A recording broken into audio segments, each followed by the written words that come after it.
Hello guys, welcome to my channel. Dito ay bablog ko ang aking journey sa stock market. Disclaimer, this is not a recommendation to buy, to sell, or to hold stocks. Investing and trading comes with risk. Do your own diligence. Ang watchlist na to ay para sa January 19 to January 23, 2026. Tingnan muna natin ang PSEI. Uptrend siya sa short term, pero baka may resistance sa around 6.5. Ang binabantayan ko para sa position ay converge.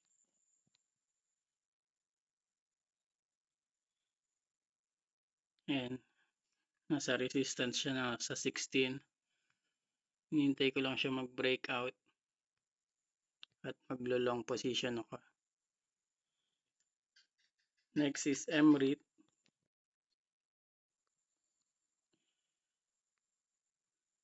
MREIT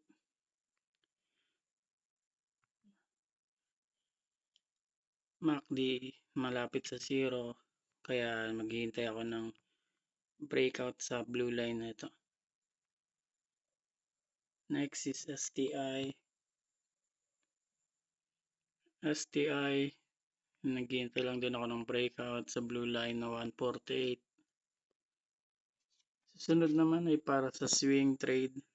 Una ay BDO. BDO, maghihintay lang siguro ng retest kasi umakyat na siya. Kundi retest o kaya yung breakout. Pwede rin breakout sa 143. Next is LTG. Ayun, nag-breakout na.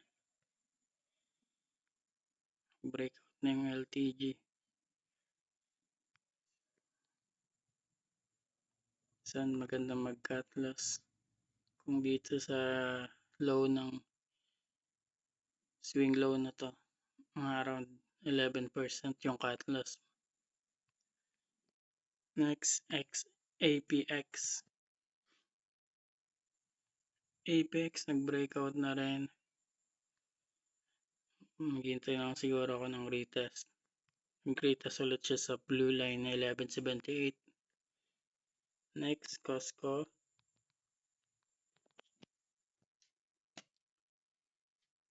Costco, ganun din.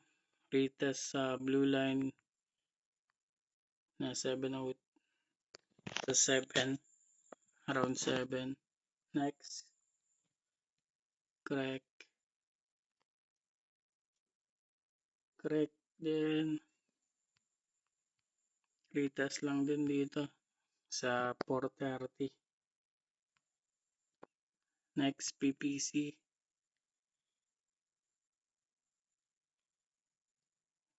PPC umakyat na rin. Retest lang din ang hinihintay ko dito sa 13. GMA 7. Ayan, nag-breakout na siya sa malaking consolidation na to. Sa box ng consolidation. And nire-retest niya yung top ng box.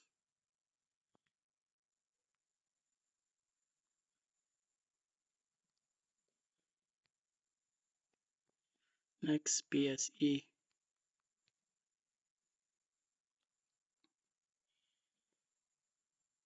PSE. Sabi ko maghihintay lang ako ng retest sa blue line, kaya lang magulo yung candles dito sa may barang blue line.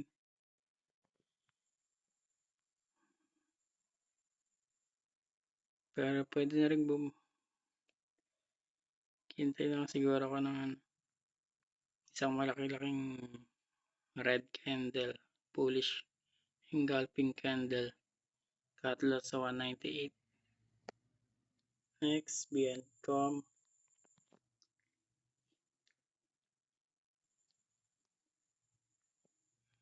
Biencom Break na siya sa resistance na to. Retest na lang siguro sa 878. Next, RCI.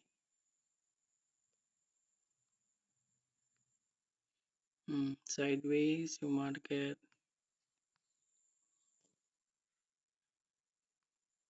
Para mag-retest ulit around 223. Next, all HC.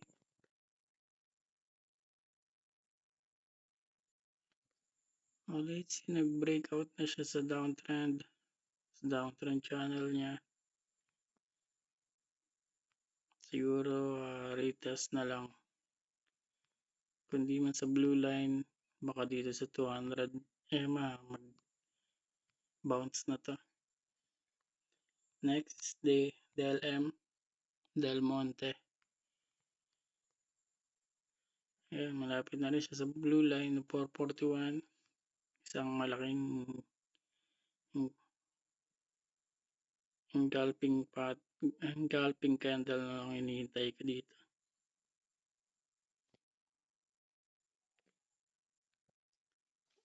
Ngayon naman, recap lang sa mga stocks na hawak ko. Una si NPF.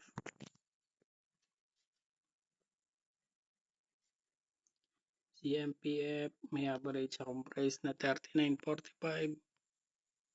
Cut loss ka sa 37.17. Target sa 45 tsaka sa 48. Next, PNB. PNB average price ko 55. Target price 67 tsaka 72. Next, RLC. RLC average price 16.04. Target price 19. Pero mayroon akong trailing stop na sa 16.50. So kahit bumagsak sa 16.50, may maliit na gain na ako. Next, CREIT. CREIT. Nagsa-sideways siya down. Maliit na downtrend pa sideways. Baka tamaan na yung 350 ko na cut loss area. Next, P-Gold.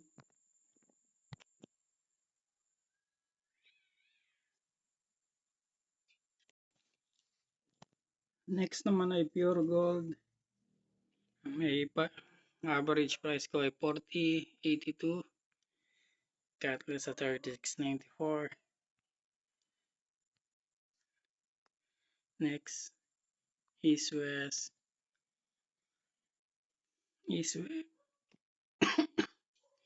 East West naman, average 11.63. Target price 12.60. Trailing stop sa 12. So may gain na ako dito kahit na bumagsak sa 12. Next, Keeper. Keeper average price 248. Current price niya 242. Down pa ako. Cut loss at 226. Next, AUB. AUB average price 42.20. Cut loss ko sa 38.83. Target price 49.70. Next, GSMI. GSMI average price ko is 301. Down ako ngayon at ang cut loss ko ay 278. Next is JGS. JGS average price ko ay 26.40. Cut loss at 23.34. Down pa rin siya. Yun lang muna. Salamat.